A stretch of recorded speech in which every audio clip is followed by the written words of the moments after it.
सो बऱ्याच जणांना असा क्वेश्चन असतो की प्री पिरियड मूड स्विंग्स हे नॉर्मल आहेत का आणि हे कशामुळे होतात. So you have to understand this one thing की जे आपली पिरियड सायकल असते in a female it is very complex आणि ह्याच्यामध्ये खूप सारे hormones they come together and create this balance of hormones ज्याच्यामुळे ओव्युलेशन आणि पिरियड्स हे आपलं टाइम टू टाइम होतं. So at the end of the cycle say around 26-27th day what happens is there is a withdrawal of all of these hormones in case there is no pregnancy. So 14th day ला जेव्हा ovulation होतं तेव्हा the body is anticipating a pregnancy आणि there is a surge of progesterone, there is a surge of LH.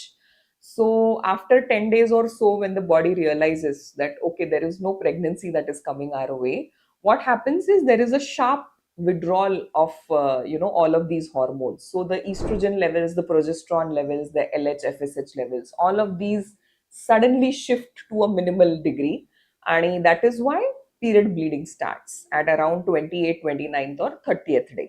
सो ह्या period ब्लिडिंगच्या आधी जो shift of hormones असतो त्याच्यामुळे आपले जे मूड स्विंग्स असतात they are responsible for the mood swings. So हे अत्यंत नॉर्मल आहे. Every female will eventually go through it आणि there is no need to fear.